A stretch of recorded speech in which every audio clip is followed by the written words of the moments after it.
Здравствуйте! Сегодня у нас 4-е занятие, и мы будем учиться рисовать раскадровку.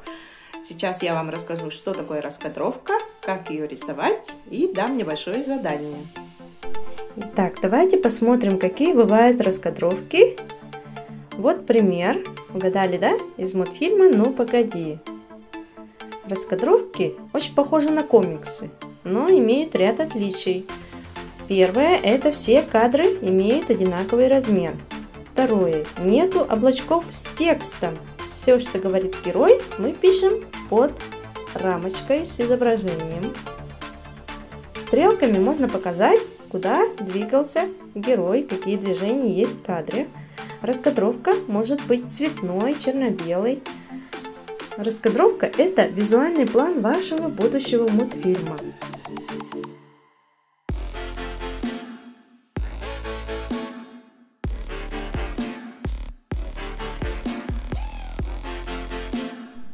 Итак, для создания раскадровки мы берем, значит, бумагу А4, можно альбомный лист, карандаш, линейку и любую карточку пластиковую, которая не нужна или можно ненадолго использовать, потом обратно положить, да?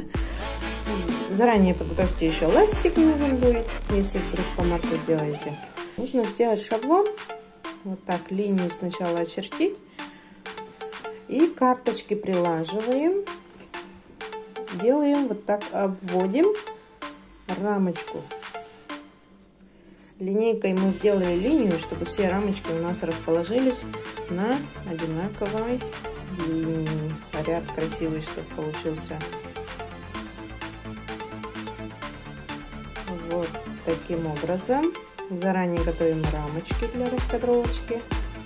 Снизу оставляем место, чтобы там, может быть, что-нибудь нужно будет подписать. Кто-нибудь, например, какой-нибудь говорит герою, и надо будет написать текст. Поэтому немного места оставляем снизу.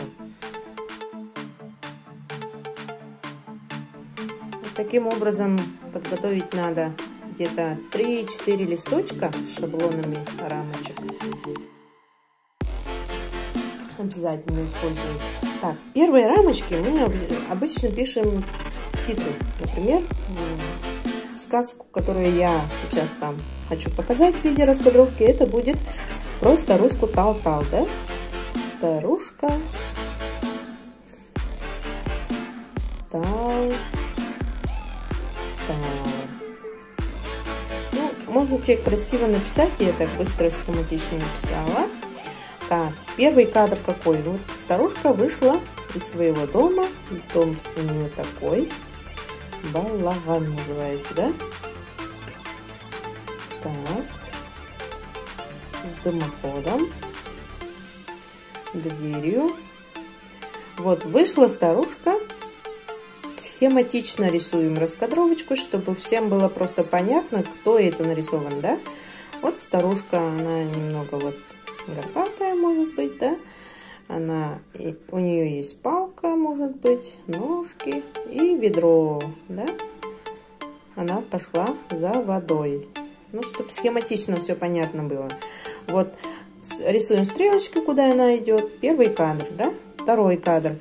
Значит, старушка дошла уже до проруби. Рисуем прорубь. Это такая дырка во льду, да? Так, может быть, рядом тут сугробы, елки, может быть, да? Какие-то деревья разные, но заснеженные белые все. Так, показываем дорожку, по которой она идет, может быть. Ну, это все на ваше усмотрение. Так, и рисуем, значит, бабушку нашу.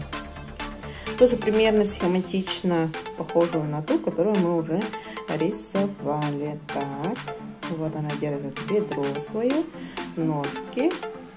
И ее платочек.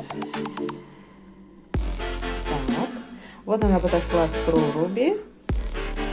Следующий кадр мы можем показать покрупнее, как она уже набирает воду, да? Это значит прорубь такая большая уже, тут вода лежит. И ведро. Ведро погружается в воду. Это ведро. Можем стрелками показать, что она погрузилась, а потом ее подняли. Вот, опустила и подняла. Следующий кадр наша старушка. Вот примерно повтор вот этого кадра будет, да? Старушка, значит, уже взяла из проруби воду и собирается идти домой. В ту сторону смотрит. В руках есть ведро. Зачем нужно делать такую раскадровку? Чтобы мы заранее запланировали и понимали, что мы должны будем нарисовать в мультфильме. Например, нужно будет нарисовать, значит, ведро отдельно, да? Надо будет нарисовать деревья для фона. Чтобы все было понятно, что где рисуем и зачем нам это нужно будет. Так, вот старушка взяла, значит, свое ведро и пошла в ту сторону. Стрелочку делаем, а потом она там упала. Упала. Можно подписать. Упала. Можно покрупнее показать, как она упала и лежит тут. Так, вот она лежит. Ай-яй-яй, я примерзла, говорит, да? Она вылила всю воду, получается. Вот у нее ведро лежит.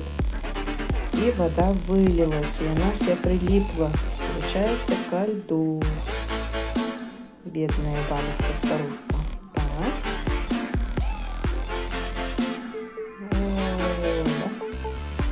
Вот. Примерно вот так. Можно вот джабаху, что-то такое якутское добавить. Да? Чтобы узнаваемый персонаж был. Так, следующий кадр мы рисуем на следующем листочке. Чтобы не перепутать листочки, можно вот тут нарисовать. Это первая страница. Значит, тут подписываем, что она говорит. Лед, лед, ты сильный? Отпусти меня. Вот так говорит. Лед, лед. Ты силен? Спрашивает, да? Следующий кадр мы опять же рисуем рамочки. Заранее вот так прямую линию проведем, чтобы все было у нас аккуратненько. Рамочки наши нарисуем. Для первой истории возьмите, пожалуйста, короткую сказку. Нарисуйте мне. Следующий кадр она спрашивает у льда, да? Ты силен ли ты? На солнце сильнее. Потом идет повтор каждый раз. Она спрашивает у нового нашего персонажа, и поэтому повтор вот этого же самого кадра будет. Можно вот так просто с тематичными стрелками показать.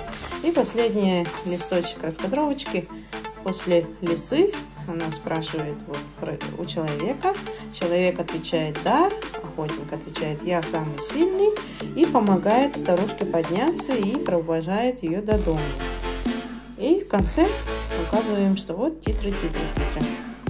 Так, такая небольшая схема будет. По этой схеме уже видно, понятно, что какие нам нужны будут герои, как они примерно будут выглядеть, да? Можно будет их потом нарисовать или слепить из пластилина. Нам примерно понятно, какой крупности какие фоны нужны будут, да? Где домик, балаган, где находится прорубь и так далее. Что еще нам нужно будет? Тут небо нужно будет, да? Тут небольшой вот гору можно было показать. Вот так примерно выглядит раскадровка. Задание будет простое. Надо нарисовать раскадровку на любую сказку. Можно взять якутскую сказку, можно русскую сказку. Или придумать свою авторскую сказку, не длинную. И вот, нарисуете, фотографируете и отправляете мне на WhatsApp. Можно в группу, можно в личку.